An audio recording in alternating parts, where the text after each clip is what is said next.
Let's talk about the life of a showgirl. Hello everyone, I'm Sarah from Everyday Starlet. Welcome to my channel. I make videos to inspire you to be the star of your own life. I am back in my orange to talk about Taylor Swift's new album, The Life of a Showgirl, which has got everybody buzzing. So I did a video recently on kind of like my update of Taylor and Travis since their engagement and my thoughts on their relationship. If you want to check that out, it goes into much more detail about like what I think about their relationship and their engagement. So if you want to check out my thoughts on that, I go into that in the last video. I also explained that I got this orange dress because this is Taylor's orange era and I knew I would be doing videos about it. Orange is not a color that I normally wear at all. This is probably the only thing orange that I own. And I was actually amazed after the last video that I did about Taylor that everybody was like, oh my god, orange is your color. So maybe I might wear this more often. I don't know. Maybe Taylor has to do more stuff that I can talk about so I can use this as my Taylor dress. I don't know. Anyway, I'm going to get into this album. It's not going to be like a typical album review. I'm going to go through each song and I am going to touch on, you know, kind of my thoughts about the song, but it's not really necessarily going to be about the music per se. It's actually just going to be more about some topics that kind of came up for me while I was listening to the songs. So even if you're not a Taylor fan or don't want to listen to the album or anything, there's probably going to be some stuff in this video for everyone. Before I get into this, my usual disclaimers: I don't know anybody in this video. I am simply basing my analysis on the public images and the public personas of the people that I am talking about. And honestly, most of the time when I'm talking about these celebrities or even this album or anything like that, it's not really about the celebrity themselves. It's actually about the lessons we can take from these celebrities and public figures that we can take into our own lives so we can have happier, healthier lives and relationships. So let's get into the life of a showgirl. One thing I want to note about this, I noticed it a little bit on the New Heights podcast with Taylor and Travis and Jason and everything, but it's been really evident in some of the interviews that Taylor has been doing about this album. Oh my god, Taylor is overdoing the Botox and the fillers. Like, her face does not move. It's getting scary. And I know people are always like, why do you keep calling out the Botox and the fillers? I call it out because it is making people's faces not look real, like real human faces, and they don't have real human expressions. By the way, most of the people that I'm calling out about this stuff are a good 10 or more years younger than me, and I've had no Botox or fillers at all. So this is not like a, well, you'll wait until you're their age or whatever. Now with Taylor, it might be she's just done like the tour of her life. She's probably exhausted. I still don't think that she should have to feel the pressure to fill her face with whatever to make it look younger, and realize that's the world we live in. However, the reason that I call out these Botox and fillers and injections and the plastic surgeries and everything is not just because I want to go around randomly shaming women. It's because I want to call this stuff out because it's leading to a bigger problem. It's making women's faces look artificial so that they don't look like real human faces. They look like AI. They look like they have a filter over them. What does that do? It normalizes women looking like AI women. And with all the stuff coming out about this Tilly Norwood, who's this actual like AI actress that's been getting everybody kind of buzzing, that is possible because we have made women change their faces so much that they actually already look like AI women. So it's paving the way for them to just enter in and just replace women with AI.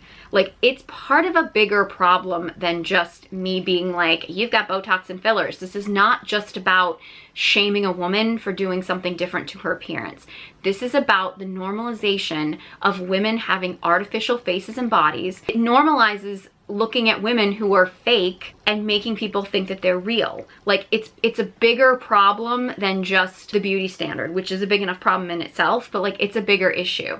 So when I call out the idea of Taylor getting so much, oh my god, her face just looked so overfilled, and you know, it's a shame because she doesn't need that. And I just, so sad to see. And you know, I get it, she's probably tired. She's been doing like the tour of her life and she's exhausted and now, but I also think this might be the case, and the way the album has gone, this might have been a case for like Taylor kind of laying low and not doing all this album release and everything. I know there's gonna be people that are gonna be like, because after Taylor got engaged, I had people that were like, oh, now they're engaged, do you still think their relationship's fake? Yep, I'm still completely convinced. I said that in my last video about Taylor and Travis. I feel like there's gonna be people like, well, now she wrote a whole bunch of songs about him on an album, do you still think it's fake? Yeah, I do.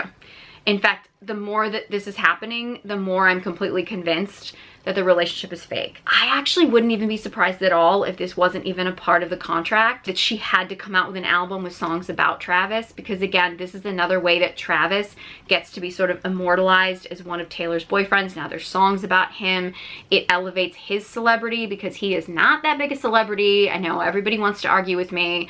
He has all these Super Bowl rings, whatever. I'm from New England. His Super Bowl rings don't impress me. Like, it's not that big a deal. Like, call me when he's got a dozen more. Like, I don't care. He's still just an American celebrity. He's not international like Taylor is. Travis is going for international stardom, and he's taking his whole family with him, and they're all mooches. And don't even get me started about the Kelce family.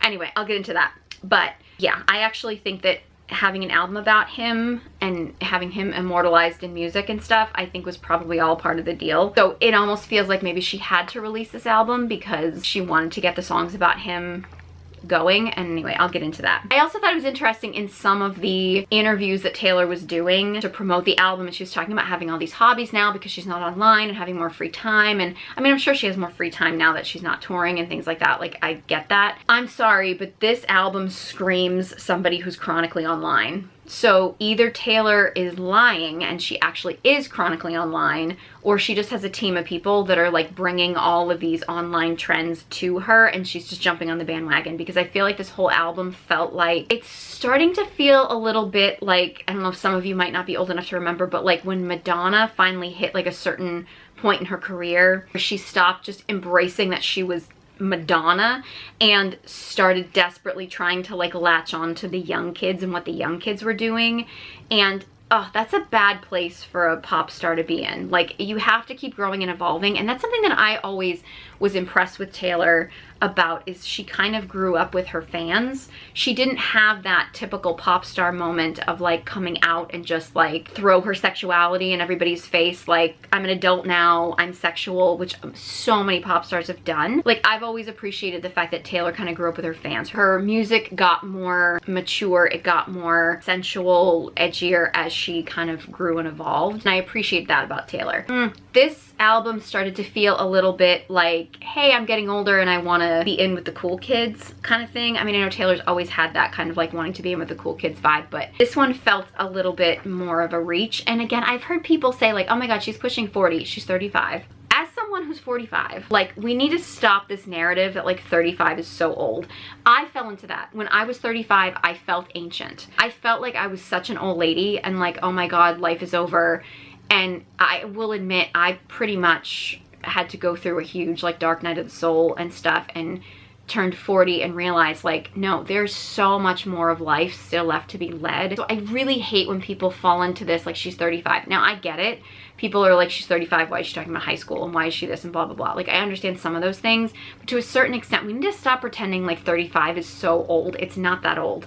Okay, like, you have many more years before you hit menopause even, and even then your life isn't over. Like, we need to stop with this idea that like women are hit a wall at 30 or something stupid like that. Like, we need to stop this narrative. And again, like, men are gonna say it and we can tell men all the time and whatever, and they can argue with us, but as women we need to stop believing that. And I also, like, I mean, it goes along with the whole narrative that I hate when it's like you see Taylor dancing at award shows, or you see Taylor and like her and Brittany Mahomes are doing like little handshake celebrations or something at like Chiefs games and stuff like that, and people are like, oh my god, can they just grow up? And it's like, okay, but we're not judging the men that are like painting their bellies and like wearing beer hats and dancing around when their team wins a game. Like, we're not judging men for never growing up, we're just judging women for having fun. You know, I mean, look, I'm all for people growing up and becoming adults, but I also think like we shouldn't be judging women for just like having a little bit of fun and whatever. Like, when people were judging girls dressing up in pink to go to the Barbie movie, it's like, if you're not going to judge men for wearing another man's jersey to go to a sporting event, then don't judge women for like wearing pink or friendship bracelets or something like that. Like, it's just the hypocrisy of this idea that men are allowed to be man children and women have to like grow up is just drives me crazy. But that's a whole other conversation, and I have a lot of other videos going into that. Okay, so let's get into Taylor's album, The Life of a Showgirl, which is a weird title because it didn't really feel like this album was very much the life of a showgirl. There were a couple songs on this album that did feel showgirl-esque, like the actual title track, The Life of a Showgirl. People are divided about that. I'll get into that song, but that one did feel the most, I mean, it was a story about an older showgirl telling a younger girl you know, warning her about the business and her not listening and stuff like that. I do think that like Father Figure was another song that kind of felt like it was a little bit of like behind the scenes, more about Taylor getting her master's back. Again, I'll get into that, but like some of these things did feel a little Showgirl-esque, but for the most part, not really. So anyway, let's get into this. The first song and the first single of the album is The Fate of Ophelia. Ophelia being the female lead in the Shakespearean tragedy Hamlet. It's a catchy song.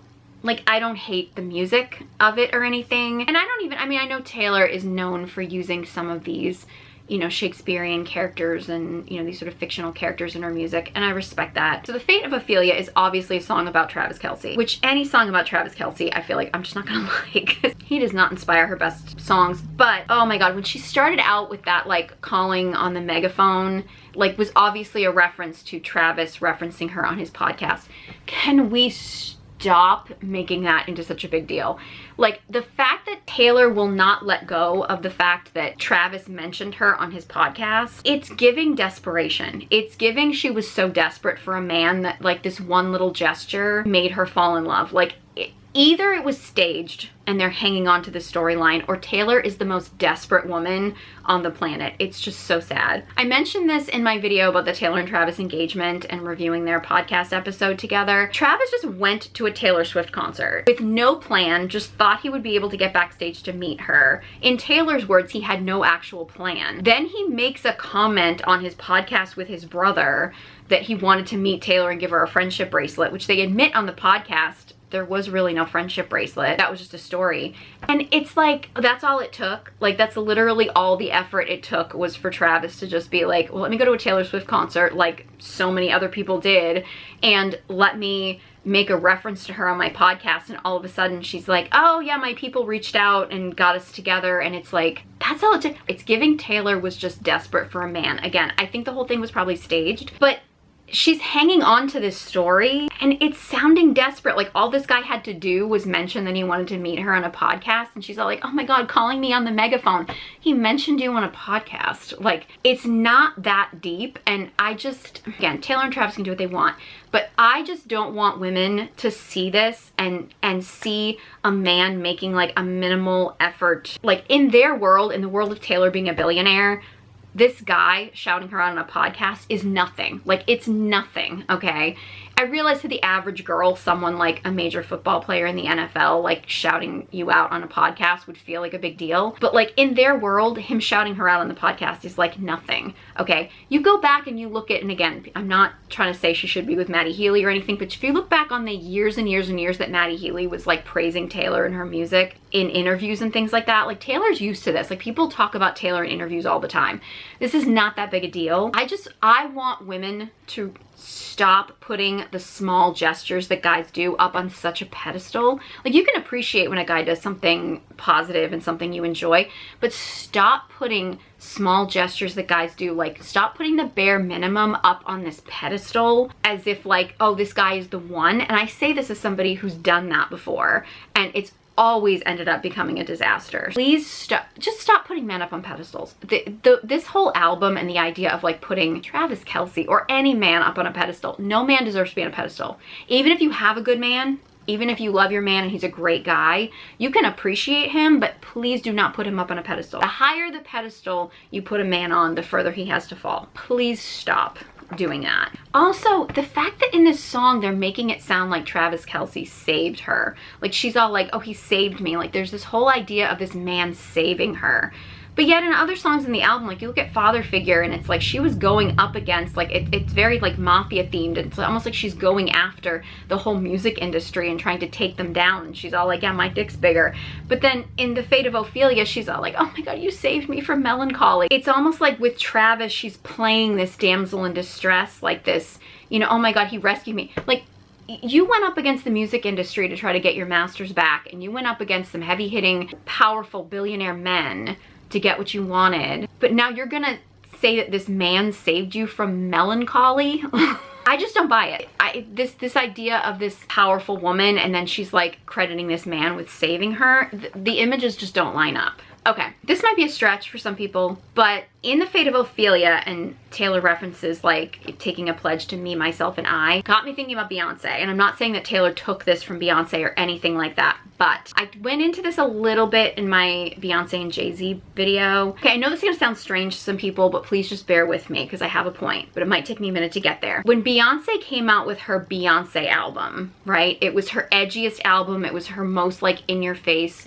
like, you know, sexual, explicit, like she Drunk in Love, Partition. And she was portraying herself as like this sexually available for her man Beyonce, her man being Jay Z. And, you know, it's like, I just want to be the girl you like that was her whole vibe, right? Her next album is Lemonade, where she's basically like, my man cheated. So you're telling me that a sexually available Beyonce, whose sole purpose is to please her man, then ends up with a man who cheats, and she has to decide if she's gonna stay or take her baby and go, right? Which just proves that like if a man's gonna cheat, he's gonna cheat. When I heard The Life of a Showgirl, and I'm not saying that The Life of a Showgirl is anywhere near the Beyonce album as far as like quality or anything like that, but Beyonce did have a little bit more of like that showgirl vibe, especially with like Partition and things like that. And Taylor's kind of going for that. They're doing it totally differently. I'm not saying that one is copying the other or anything like that, but this Life of a Showgirl album is edgier and more sexually explicit for Taylor Swift. Like she's entering that particular era, which reminded me a little bit about that shift in Beyonce when she was in her Beyonce album era. Kind of feels like Taylor's next album is going to be all about Travis Kelce cheating. Like her next album is going to be her version of Beyonce's Lemonade. Just a prediction, but it's kind of feeling that way. And I think it goes to show that if you're a woman and you start living solely to sexualize yourself to please a man, you will never sexualize yourself to please a man enough to keep him from cheating. It's seeming like that's the way it kind of played out for Beyonce. Now she still stayed with Jay Z, her choice. So I don't know what's gonna happen with Taylor and Travis specifically. I don't know how the story's gonna play out, but I don't know. I think there's some parallels there. Taylor trying to sexualize herself to kind of like please her man, and don't think that's gonna end well. Didn't go well for Beyonce. Okay, Elizabeth Taylor is the next song, and I was kind of worried that the song was going to be a big letdown because on the Tortured Poets department, when she had a song called Clara Bow, I was super excited because I'm such an old Hollywood film buff, and I was really disappointed with that song because it really wasn't that much about Clara Bow. So with this song, I was like, oh, don't get your hopes up. It may not really be about Elizabeth Taylor. It really was about Elizabeth Taylor, a lot of it. And I actually didn't hate the song. The song did kind of grow on me as I listened to it. I loved the White Diamond shout out because, and I actually have a video talking about like my fragrance history. It's not one of my more popular videos because I don't really do beauty content anymore, but I actually, because of my old Hollywood obsession, I wore Elizabeth Taylor's White Diamonds perfume to my prom because for me it was like I kind of went with like my hair in old Hollywood waves. It wasn't blonde back then because I'm not a natural blonde. But yeah, it was actually kind of a little bit more of a mature older woman scent. It wasn't really like a young girl prom scent, but I was so into old Hollywood that I wore White Diamonds. So I really appreciated the White Diamonds shout out on the Elizabeth Taylor song. Okay, hear me out, but like we've never officially gotten Taylor Swift's like Reputation album vault tracks because she didn't re-release Reputation. And I know people have had theories like, oh, the Tortured Poets department was kind of her re-release of Reputation and stuff like that. I don't know. I would not have been shocked if she had released this Elizabeth Taylor song as a vault track to her Reputation album, because I know in her Reputation album she refers to what we believe is Joe. Some people now theorize it might have actually been about Maddie Healy, but she does make a reference to the Burton to my Taylor. Almost feels like in my mind, whoever that song was about feels like it's who she's kind of referencing in Elizabeth Taylor. And some of the stuff she's actually referencing like stuff about Elizabeth Taylor and Richard Burton. But I do feel like there is that reference of her seeing a man as the Burton to her Taylor, and I almost feel like this song was originally intended for whoever she was writing Reputation about. Some people say that it could have even been Maddie Healy back then. A lot of people believe it was about Joe, that kind of thing. Especially because she says in Elizabeth Taylor, be my NY when Hollywood hates me. Travis is not her NY, and Hollywood doesn't hate her right now. Again, that feels very Reputation time, and like Joe was that time period where like they had their time in New York, and that was the time when she thought that Hollywood or like the Kardashians hated her. Like it almost feels like a throwback to that time period. Also like been #1 but I never had 2. I was in a long-term relationship with Joe. Like the idea that she's never had 2, like I get like she's had #1 hits but she's never been like a duo. I mean, it's not like Travis is her first relationship. So I don't know. It doesn't feel like, I know people are gonna say, okay, it's about Travis because all the love songs are about Travis. It doesn't feel like that to me, and maybe because in order to enjoy the song, I have to pretend it's not about Travis. But, and even like her line when she says, don't you ever end up anything but mine, that even, I mean, it's a kind of a throwback to like, the best thing that's ever been mine. It's also, it's got that little bit of like anxiety of like don't end up anything that's not mine, like don't let me leave you, which has a Lover album feel to it, which again, most people believe was a lot about Joe. I don't know.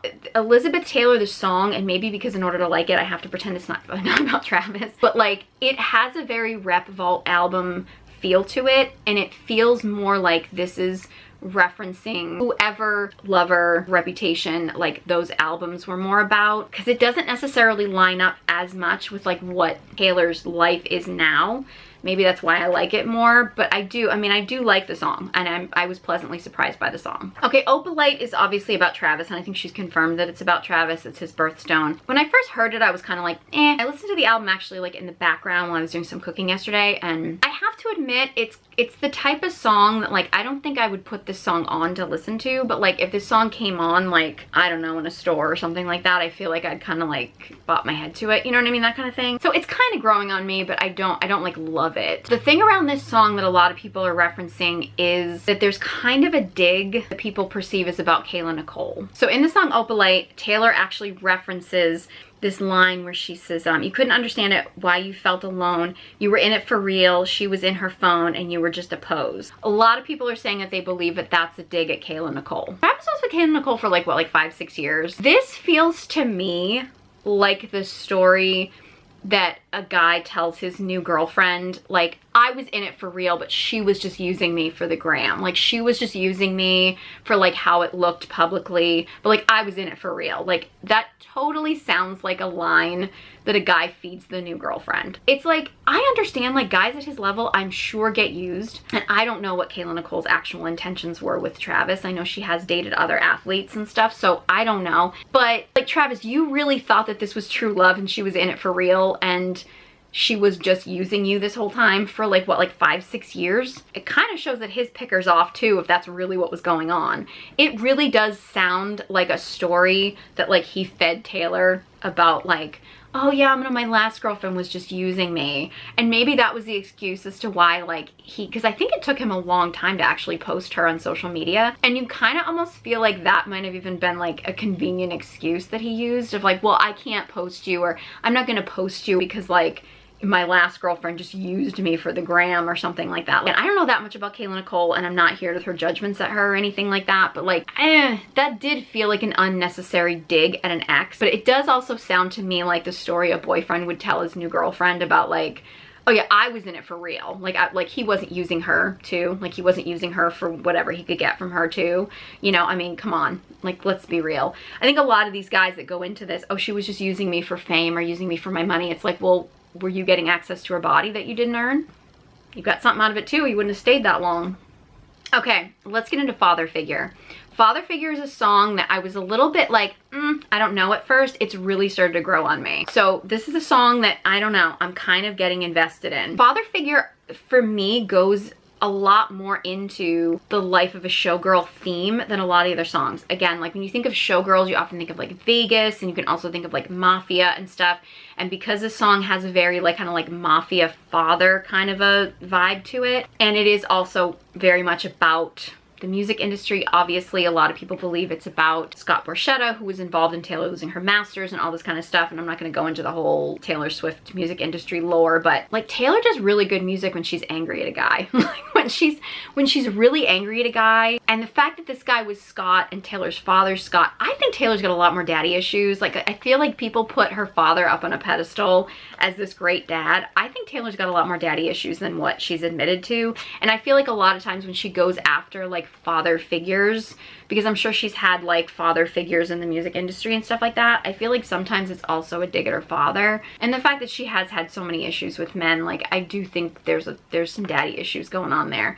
But I do really love the song like that. It's just really growing on me. Like the mafia feeling to it, the like manipulative man, and then Taylor comes back and she's in the power spot. Like Taylor does really great with songs like that, like from shifting into the power position, like, yeah, like that song really grew on me. Okay, Eldest Daughter was one of the biggest letdowns because, okay, I don't know if I would call myself an eldest daughter. I'm an only child, so I'm the only daughter. I have very immature parents, particularly a very immature father, so I do feel like I've been a parentified daughter for a long time, even though I didn't have younger siblings officially. But I do identify a lot with like the eldest daughter narrative, especially at this point in my life now where I, as an only child and obviously an only daughter, I'm in a position of being a caregiver to my parents. So I had really high hopes for this to feel like I was totally connected to the song, and it was such a letdown. I have to be honest with you, I connected to the father figure song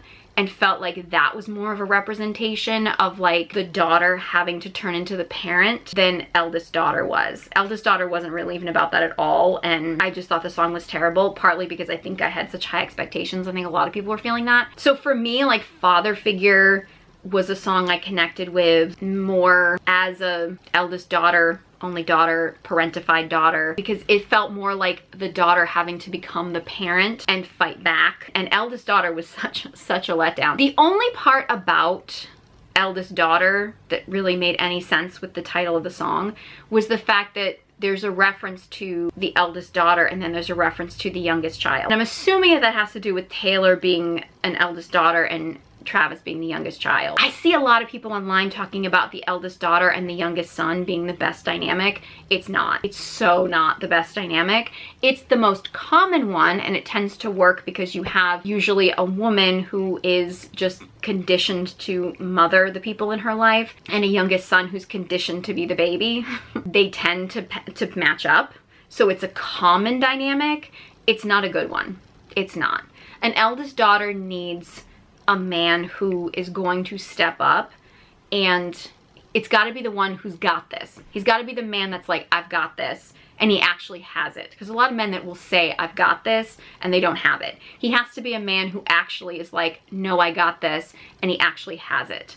Like, and that's not usually the baby of the family, okay? Sometimes it's the oldest, but I think it depends on the dynamic. I've seen it go both ways. I've seen like the eldest son be like also a parentified figure, but I've also seen it as in like he's just the king baby. So I mean, I think it varies. I think sometimes birth order is a little tricky, but the eldest daughter and the youngest son thing, it's common, but it almost always turns into a mother-child situation. And like I said when I reviewed the podcast with Taylor and Travis, they are definitely falling into that like mother-son, like she's gonna end up mothering him dynamic. It's not gonna go well. It's gonna be totally exhausting for her. There's also this like, I'm not a bad bitch and this isn't savage. I know that Taylor is going for like internet cliches, but that does kind of sound like a Megan Thee Stallion reference, because that was like, her song Savage was such a like an internet trend. And wasn't Travis supposed to be set up with Megan Thee Stallion? I don't remember if they actually dated or if like they were supposed to be set up, which I stand by the fact that like Travis and Megan Thee Stallion made so much more sense than this Travis Taylor thing. Like I feel like I would have bought that relationship so much more. Just saying, I think that that would have made more sense as a couple. So I don't know if this was actually like a dig at Megan Thee Stallion, because it seems like Taylor's kind of taking digs at everybody, and she's taking a dig at Kayla Nicole,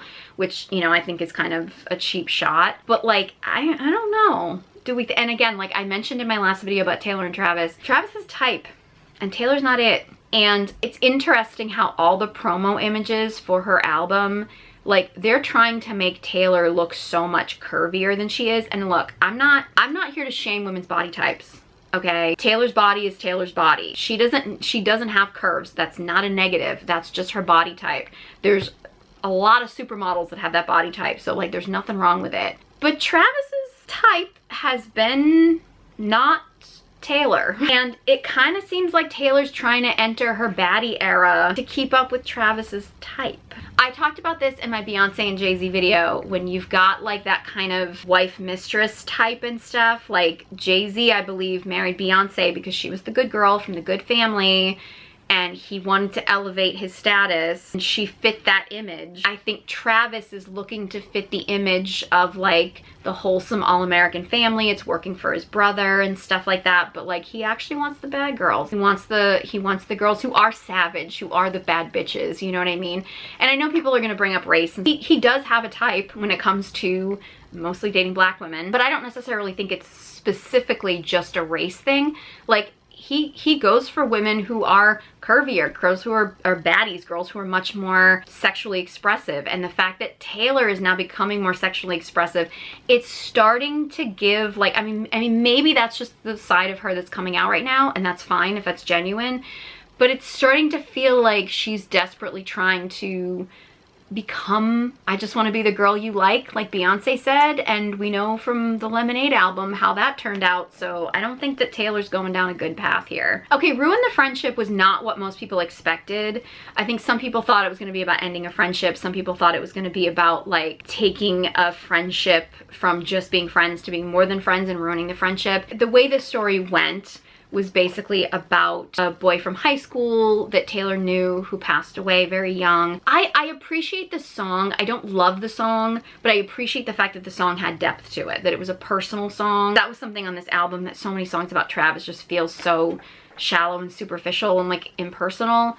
I do appreciate that it's not a song that will be in my rotation probably, but I appreciate that it was something that had more depth to it. Actually, Romantic was a song that I think took a lot of people by surprise, because I think a lot of people thought that it was going to be like a love story, and it's kind of not, but it kind of is. A lot of people believe that this is about Charli XCX and a feud between Taylor and her, and it's definitely giving kind of like Mariah Carey's like Obsessed. Why are you so obsessed with me? Like, it's kind of crazy. What do you want me kind of thing? And you know, all right. I do think it's an interesting twist on the idea of like your haters are your biggest fans because they pay the most attention to you kind of thing. I have a couple theories about this song. I've theorized that if Taylor's story, like if this isn't all PR, if Taylor's story is real and she actually had this like sort of long-term situationship with Matty Healy, I don't believe she would be over him this quickly and just all of a sudden move on to Travis. I feel like this was a good excuse to kind of make a dig at Matty Healy and include him in this album without making a whole song about him. She references My Ex Ghosted Me, which was obviously about Matty Healy, because apparently Charli XCX is married to one of Matty Healy's bandmates. I think it was a convenient way to include Matty Healy in her album without making a whole song just about him. So it could be kind of a cover for that. Okay, I'm gonna go out on a limb here. When it comes to Actually Romantic and the lyrics, with lines like, "No man has ever loved me like you do," and she talks about like the feud like actually getting her turned on and stuff. I'm not gonna call myself a full-on Gaylor here, but does it sound like Taylor is way more turned on about a feud with a woman than she is writing songs about Travis Kelce's Redwood? It sounds like she's more turned on and more sexually turned on in this song talking about a woman. And granted, it is a feud. It's giving way more sexual chemistry in this song than any of the songs of her talking about Travis. Even the songs where she's actually talking about Travis's Redwood. I'm not saying I'm a full-on Gaylor, but and I'm gonna get into the Gaylor stuff in a bit, but just saying. Okay, Taylor Swift song Wish List. This song bugged me. It really got under my skin.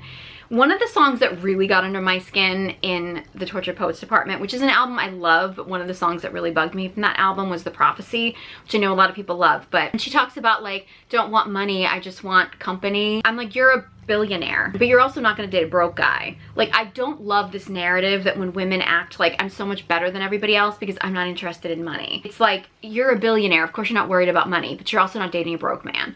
And Wish List is almost like that song designed even more to annoy me. I don't know. Okay, clearly the initial like opening verse is kind of about the Kardashians, let's be real. Like wanting a fat ass with a baby face and talking about the Balenci shades. Like, it's clearly shading the Kardashians. She also talks in like the second verse about like people with like 3 dogs they call their kids. Seems a little shady. I mean, I know she's saying that like, oh, I hope everyone gets what they want, like if that's what you want. For someone who's been called a cat lady for so many years, you'd think that she would be a little bit more sympathetic to people that have dogs as kids. So this whole song, even though it's kind of trying to be like, I hope these people get what they want, but like I want something else, it's feeling judgy. Like, and I don't know if that was her intention behind it, but it's feeling very judgmental. Taylor is claiming she wants this simple life. She's claiming she just wants like a basketball hoop in the yard and I just want everybody to leave me alone. No, she doesn't. She doesn't. Because if she wanted people to leave her alone, she would go away for a while. She wouldn't be coming out with this album. She would have done her tour. She'd go into hiding. Right, so I've said this before. Taylor and I have the same big three. And Taylor's a Sagittarius sun and a Cancer moon, like I am. So for those of us with these placements, because Sagittarius is all about travel, new places, new things. Cancer is about being homebody. So I know for me, and I'm sure Taylor has this too, because it seems like that's been her style, is you go through this inner conflict of like, you always want to be seeing something new, doing something new, going everywhere, but you're also like, oh my God, I need to be like a hermit and be in my house, right? Like there's an inner conflict there. Taylor needs to go into her hermit era. Like she is craving just going into her hermit era, but she's in a high profile relationship with a man who loves the spotlight and whose whole family loves the spotlight. So this idea of like, I want everybody to leave us alone, no, she doesn't. And her man definitely doesn't, because his family is so obsessed with the fame. So she can say all day she wants everybody to leave them alone. She doesn't want that. And her man definitely doesn't want that. So as long as she's with Travis Kelce, that's not the life she's gonna have, because that family is absolutely obsessed with the spotlight. And also, like, Taylor could take a break and go in and have some privacy. Like, I mean, she's never gonna have a totally normal life, but she absolutely could take a break and like do her own thing. She's done it before. She's taken time off and she's gone into her own little kind of like comfort cave and stuff. She's choosing not to do it. So I just don't buy it, that that's on her wish list for everybody to leave her alone. And I know her man doesn't want people to leave her alone, because I think that if he's not the center of attention and his family isn't the center of attention, they're not going to be satisfied. Another line in wish list that bugs me is that like, I just want a best friend I think is hot, which I mean, again, that's always kind of been my argument as to why I think the whole like friends with benefits thing, which then turned into situationships or whatever the kids are calling it nowadays, I don't know. That's never made sense to me, because I'm like, look, if you have somebody who's actually a friend, like you actually see as a friend and you're sexually attracted to them, have a relationship with them. Like, be in a romantic relationship with them. Like, I don't buy this whole like, oh, well, I think of them as a friend and, you know, we just sleep together, but there's no commitment. That's not a friend. A friend doesn't do that. A friend does not just like have sex with you and then go off and have sex with other people. That's not friendly. I've been saying that for years. Like, that's not a friendly thing to do. But again, it's like the best she can say about Travis Kelce is he's a best friend she thinks is hot. I get that he's tall, he has muscles, so to some people that's him being hot. I just can't. Once I saw him in the short pants that he wore this year to the Chiefs game and he was dressed like Prince George, I'm like, no, I can't. So I don't know, he's not my thing, but whatever. It's so shallow. It's like, okay, I get it, the best friend thing, there's more depth to it, but like I think is hot, and especially with this whole idea of like having kids and them looking like him, and it's just sort of like, okay, so you're just with him for the image. Like, this is the image, you think he looks good on your arm. Like, it's feeling very like he's just the boy toy in this situation. I don't know, the song just rubbed me the wrong way. Okay, I've heard some different theories, because one of the lines in the song is kind of throwing people off when she's like, have a couple kids, have the whole neighborhood looking like you. There's a couple different theories people have had of this song, because some people are like, oh, it's because she wants to have so many kids that like the whole neighborhood looks like him. But like, she says have a couple kids, which usually means like 2. And I'm thinking Taylor's like 35, probably by the time she's married she'll be like at least 36. So like, she's not gonna have a whole football team full of kids. Some people have theorized it's because, oh, well, she's gonna buy the whole neighborhood, so it's just gonna be their kids, or she's gonna buy a neighborhood where it's gonna be like also Jason and Kylie's kids, so like all the kids will be Kelce's running around. You know, a lot of people have had theories about that. My theory is one of 2 things. She could have meant by that is like, have the whole neighborhood looking like you, as in like, there would be like organized sports going on in the neighborhood and like they'd all be wearing like Kelce jerseys. So there'd be like a whole bunch of like Kelce jerseys running around type of thing. Like, it could be like looking like you, as in like dressed in your football jersey kind of thing. Maybe, I know that's a stretch. I think really what's more likely to happen is Travis is just going to impregnate every woman in the neighborhood and there's going to be a whole bunch of babies looking like him, and it's going to be like, why do all those kids look like you? It's like, well, once he retired from football, he had a lot of time on his hands. I don't know. Yeah, he's so going to cheat on her. He's so gonna cheat on her, and maybe she'll cheat back and maybe that'll just be their deal. I don't know, but like, that is a weird line though. Have a couple kids, have a whole neighborhood looking like you. Like, I thought it sounded weird, but I was like, maybe it's just me. And then I saw a bunch of other people online talking about how that was gonna sound weird, and I was like, yeah, I think he might just be cheating and like impregnating the whole neighborhood, and that doesn't sound like a very good wish list to me. But I suppose as long as she got a basketball hoop in her yard, maybe she doesn't care. Maybe she wants the basketball hoop that badly. I don't know. Again, I just don't buy that this woman that has built this billion-dollar empire just wants a simple life. Now, I actually think it's really, because I know some people have said like, oh, you know, women can want different things in different stages of their life, and that is true. And like, they're like, maybe she gets to 35, she's really looking to settle down and have a family, which is kind of the antithesis of like a lot of stuff she's been talking about. Like this song is the complete antithesis to like Midnight's. Midnight Rain is one of my favorite songs, and like Wish List is the antithesis of that. I get, you know, she does reference in another song, I forget which song, like when I said I didn't believe in marriage, I lied, that kind of thing. I mean, I don't buy Travis Kelce is the one that convinced you that marriage was a good idea. But like, okay, this could all be staged, and I believe it probably is staged, but like, let's pretend this is real and this is really what Taylor's going through, because this is something I want women to be aware of. Taylor has just been through one of the biggest moments in her career. Okay, she's had this epic tour, she's been touring, she's herself admitted she's tired. She's kind of transitioning into just like a regular everyday routine. She's moving from this like huge career achievement. She's just got her master's back, which was like her lifelong dream and everything. Like, she's been through so many career achievements. Girl is tired, and she's admitted she's tired. Unfortunately, what happens with a lot of women when they get really tired and really exhausted, they're like, oh my God, just give me a couple kids and a house and a man that will take care of me. And like, they crave that simple life. At the end of the day, they don't necessarily want that simple life. Once they get it, they're gonna be like, this is boring, I don't want this. Like, I need to go back on tour again. Because that's been Taylor's life. And I'm not saying that women can't transition and want something different if they've had a lot of successes in their career and they're like, hey, now I want to transition to family, or like, it can absolutely happen. And I'm not saying it doesn't.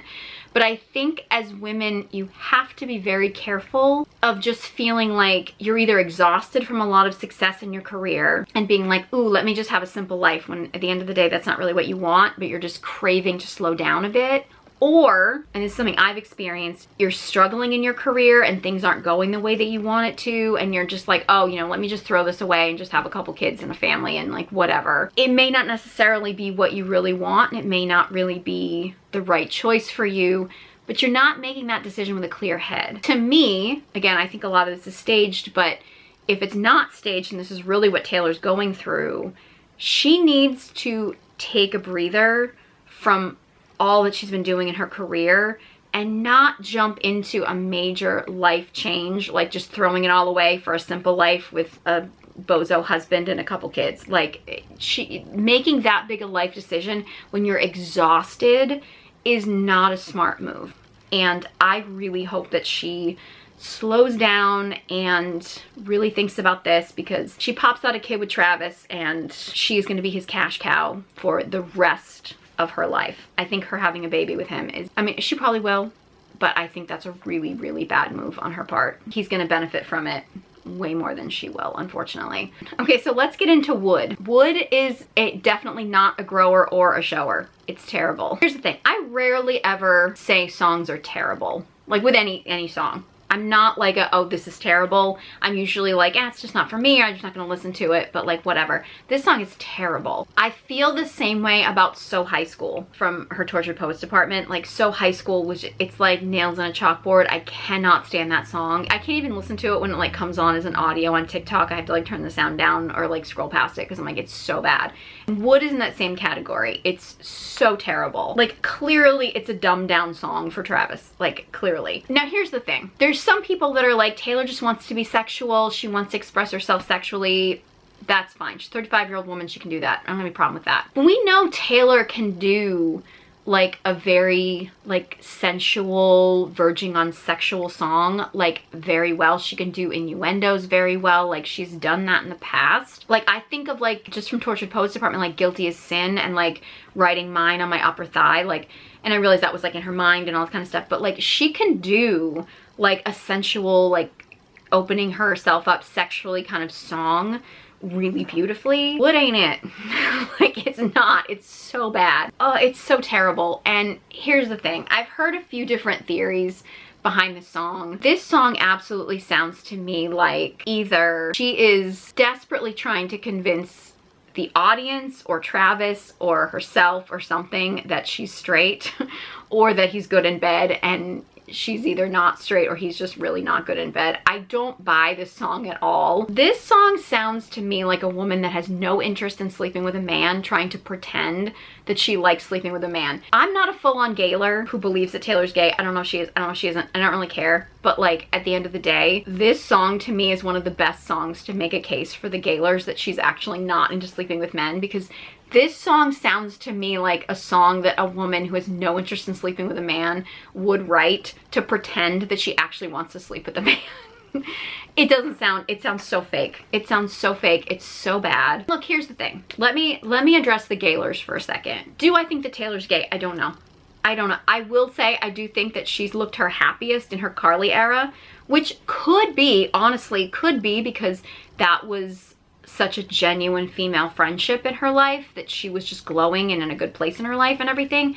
Or it could be that there was something more. Like, I don't know. And I mean, I'm not in her head, I'm not in their bed, so I don't really know. But at the end of the day, I absolutely do believe that Taylor Swift, or any artist, to be honest, would play the am I gay, am I not, to keep the audience confused, keep them engaged, maybe bring in the gay audience, bring in the lesbian audience, because she's like, am I not? I don't know. Like, I do firmly believe that Taylor plays into that.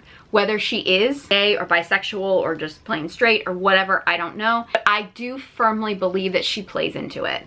That she's in on, like, when people are just like, they hate on the Gaylors, I do believe very much that Taylor strategically plants these seeds. And whether it's because she's actually signaling to people that she's gay, or she wants to keep the Gaylors engaged so that they'll keep talking about it, so that they'll be making cases for the fact that she's gay. Like, I do believe that Taylor's in on it. I do think she is, and I think she definitely panders and leaves Easter eggs specifically for that audience to keep them engaged. So when people like roll their eyes at the Gaylors and stuff, I'm like, look, I think a lot of celebrities are actually gay and in the closet, like a lot of them. And I don't think it's necessarily something that we should be dedicating our whole lives to. But that said, like, I do believe that Taylor feeds into it. I do believe it's not like these Gaylors are just coming from out of nowhere and just accusing somebody that isn't, trying to leave little Easter eggs that that's a possibility. And again, maybe she is, maybe she isn't, I don't know, but I do believe that she's strategically feeding into it. Okay, and I've heard people make the argument that, well, if Taylor was gay in this day and age, wouldn't she just come out? Not necessarily. Here's the thing. Again, don't know if she is, don't know if she isn't,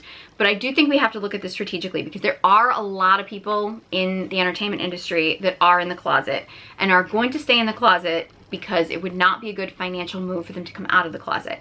And not necessarily just because of homophobia, because I do think that people, generally speaking, in society are more accepting now than they ever have been of people coming out of the closet. So, you know, I'm not necessarily saying that there wouldn't be some people out there that would be homophobic, but at the end of the day, I do think that it's more acceptable now than it ever has been. That said, imagine if a Taylor Swift did come out. I don't think that people would necessarily hate on her for being a lesbian or even bisexual or anything like that, but a lot of people would feel betrayed. Like, a lot of people would feel like, okay, so you've been lying to us this whole time. So you've been faking these relationships so that these haven't been, like, I think a lot of people would be hurt, because they'd be like, wait a second, you've been selling us this lie the whole time. So I do think she'd lose fans, not necessarily because people would have a problem with her sexuality, but because people would feel like they've been lied to. But I do think she could probably win back some of her fans, but a lot of people would potentially not engage with her music as much, because if they stopped thinking that it was about a heterosexual relationship, they wouldn't necessarily relate to it as much. I mean, you know, straight people.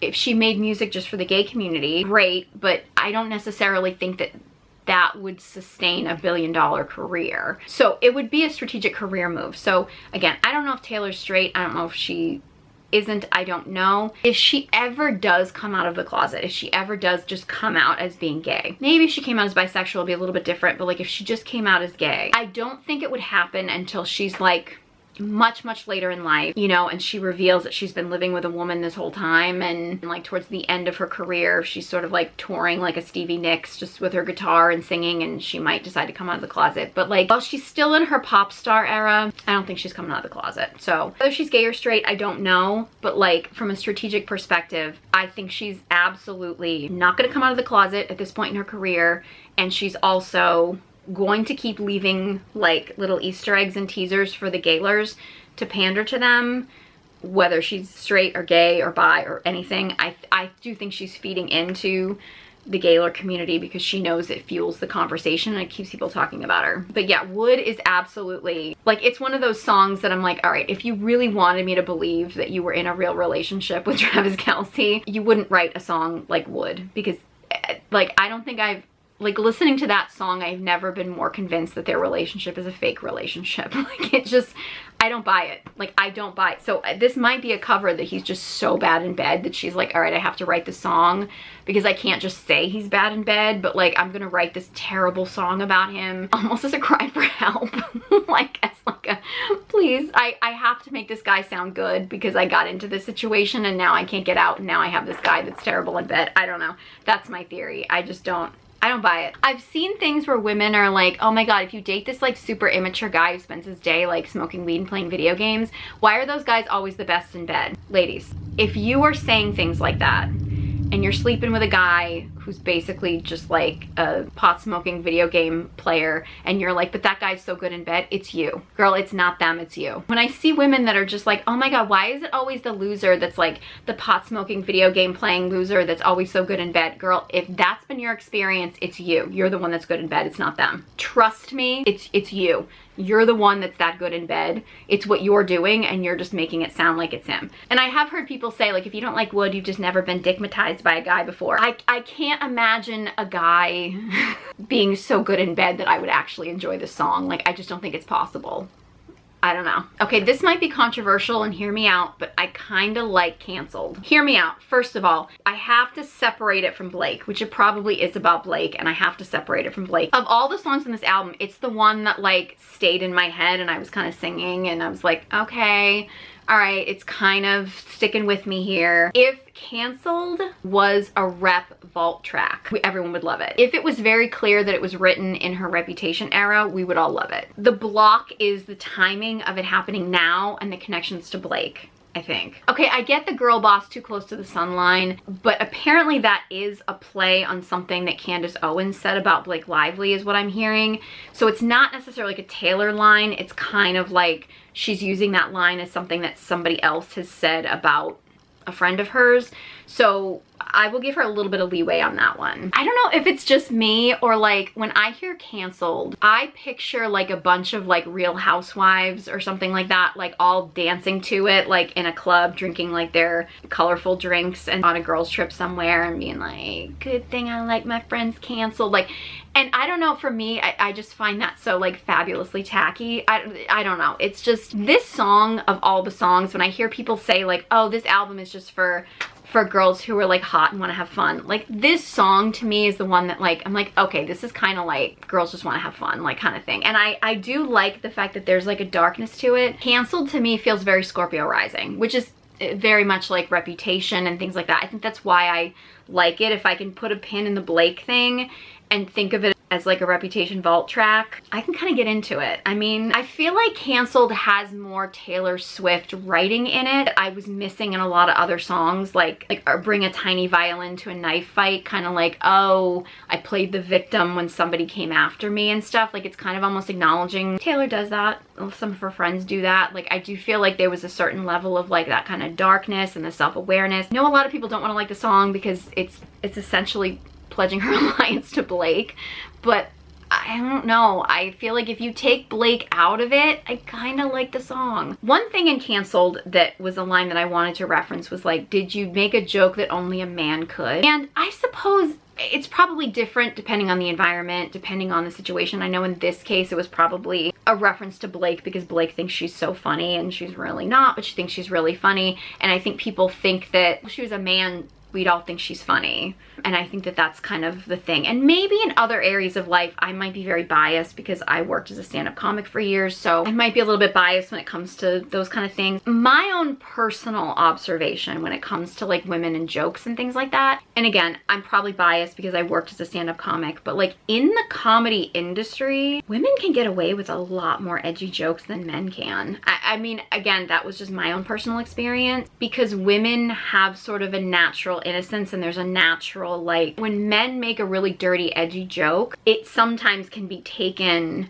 too aggressively, whereas when a woman makes a really dirty, edgy joke, it's softened a little bit because she's a woman. That's always been my experience. And like, I know, because I used to work clean as a comic, I know I used to get a lot of work because if a booker was looking to put a woman on a show that needed to be a clean show, I would get the gig because they were having such a hard time finding a woman that worked clean, because a lot of female comics don't work clean because they can get away with edgier stuff, so that they tend to make edgier jokes. I don't know, when I hear things like, oh, did you make a joke only a man could? I'm like, I don't know. I mean, at least in comedy, it's not necessarily that way, but I do suppose there are certain environments, maybe in certain industries, where like men can get away with making a joke and women can't, and women being funny is still not as acceptable. So I'm not necessarily saying that that's like a bad line, but it was just something that kind of stuck out to me, because in my own personal experience, like, women can get away with much edgier jokes than men can, because there is like, and some of it might be me, but like, I mean, I always felt like I could get away with saying things that were a lot edgier,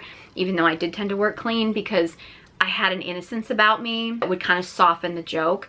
Whereas if a man made the same joke, people would kind of be like, ooh, that's jarring. Not saying it's always that way, and I could totally imagine it going a different way, but the line just kind of stood out to me, so I just thought I would share that. I don't know, I mean, I love when Taylor goes dark. I love when she embraces her Scorpio rising, so the references to like the underworld and things like that, like, I don't know, that's just my style. It felt very Reputation, so I don't know. If this is a Rep Vault track, or even if the song was released maybe in a different era, like in the same era as like Ariana Grande and her 7 Rings and stuff like that, like, I feel like this song would be a hit. The only reason why I think it's not getting as popular is timing. I do think that a lot of this album for Taylor just felt off with the timing. Taylor's song Honey, I don't know, I've heard it a few times and I'm kind of like, okay, the beat's kind of good, but the song itself is a little bit forgettable. I'm not getting super into it. It might grow on me. I don't really hate it, but I don't really love it. It's just kind of is what it is. I mean, I feel like when I kind of hear it come on, like if it's someone's using it as an audio or something like that, I'm kind of like, okay. Similar to like Opalite, I feel like if it was the type of song that like came on like when I was like shopping or whatever, it came on the radio, I'd kind of be like,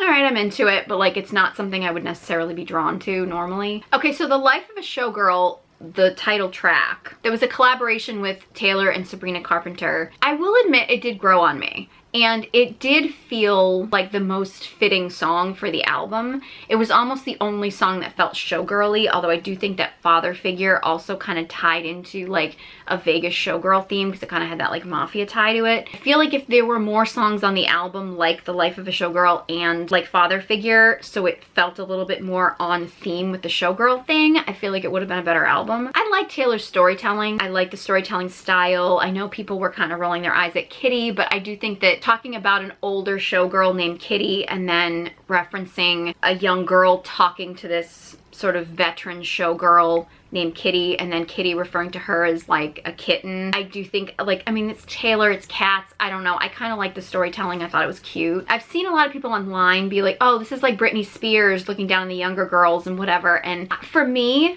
when I first heard the song, and I don't know if it was because of the vocals, which I thought were beautiful. I thought Taylor and Sabrina's vocals on the song were beautiful. I kept picturing Dolly Parton. Dolly Parton was the one that came, and I know Dolly Parton's not like officially like a Vegas showgirl, but for some reason Dolly Parton came to mind, and I think Sabrina just worked with Dolly recently, and with Taylor starting out in country and things like that. I don't know, when I pictured it, I just pictured Dolly Parton kind of like as this maternal figure talking to these younger girls about the industry and stuff. Like, that's where my mind went. I do kind of feel like this is the life of a showgirl though. The comparisons to Britney, it's like I feel like this was Taylor's version of Lucky kind of thing, because a lot of people I've seen parallels to Britney and her singing about Lucky, which was kind of really about her, and like Taylor kind of singing about Kitty, this, you know, veteran showgirl, and kind of almost as if like this is Taylor kind of thing, or like Taylor grew into this person or something like that. Like, I don't know, I can see some parallels there. I also kind of thought, because there's a line in there that's like, you're sweet as a peach, and that immediately got me thinking of Dita Von Teese, who is a showgirl, just did a Vegas show. I don't know if she still has it, but she was just doing a Vegas show. She's like the most famous burlesque performer that we have of our generation. Taylor did work with her on, I think it was her Bejeweled music video that she did. I don't know if Sabrina's ever worked with her, but Sabrina's got a very like style with kind of the lingerie and stuff like that, so I could definitely see a connection there. And when I think of peaches, I literally think of Dita Von Teese, because she has that quote, like, you can be the ripest, juiciest peach in the world and there's still gonna be people that don't like peaches. Again, I was picturing Dolly Parton as the maternal figure, but I also was picturing Dita as like this Vegas showgirl burlesque performer, and like the reference to peaches and like kind of talking to a younger girl in the industry and telling her about the trials and tribulations of the industry and stuff like that. Like, that's kind of where my mind went. But I really did think that Taylor and Sabrina's vocals just sounded really beautiful together. I like that they kind of ended it, I guess, with, I think it was audio from an Eras Tour show. And I liked the way they kind of like ended the album with kind of that clip from that. I kind of wish that this theme of the life of a showgirl, though, like with this song, felt like it was more the album and there was more showgirl stuff with the album. Like, I wish it was more of that vibe. And again, I think Father Figure also like fit that kind of like Vegas showgirl vibe because it had the mafia kind of theme to it. But the rest of it, like even the songs that were like okay, you know, like Honey and Opalite and things like that, it didn't feel showgirly. It felt like, okay, I have to convince everybody that this relationship with Travis is good. But the songs that were about Travis tend to be her worst songs.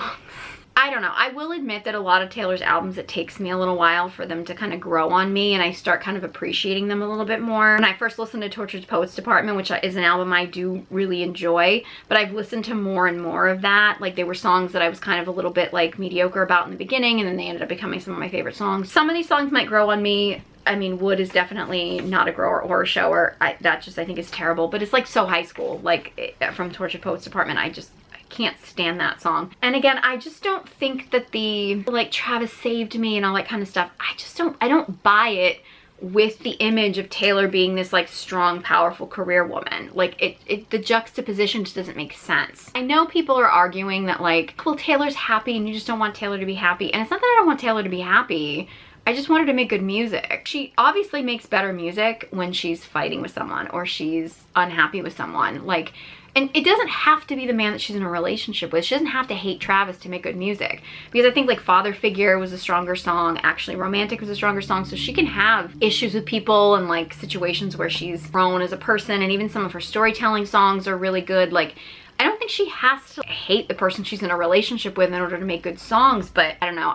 Everything she does just makes me think that her relationship with Travis is fake, and this album kind of solidified that for me. Even the stuff that's supposed to be positive about Travis, it's like, I don't know, is she justifying it? Is she, I don't know, I just don't buy it. So yeah, if you want to know more about my thoughts on the Taylor Travis podcast episode and other thoughts I have on Taylor and Travis and the Kelce family and things like that, I have a few other videos that you can check out on my channel. I'll link those to this video. Unfortunately, Taylor does seem to be in her pick-me era right now, which I think is really sad. If you would like to heal your pick-me energy, I highly recommend you check out my guided journals. I have the Recovering Pick-Me Girl guided journal and the Dark Feminine Energy guided journal. They're both available on Amazon. Details in the description box below, along with links to all my social media accounts. If you enjoyed this video and found it helpful, please give it a big thumbs up and be sure you subscribe to my channel. And honestly, comment whether you liked the album, didn't like the album, what your favorite songs were, what your least favorite songs were. I want to hear from you, or any other video suggestions or anything. Please leave a comment in the comment section below. I'd love to hear from you. And honestly, any engagement on this channel really does help to boost it in the algorithm so more people can get this message. Thank you so much for watching, and I hope you join me next time.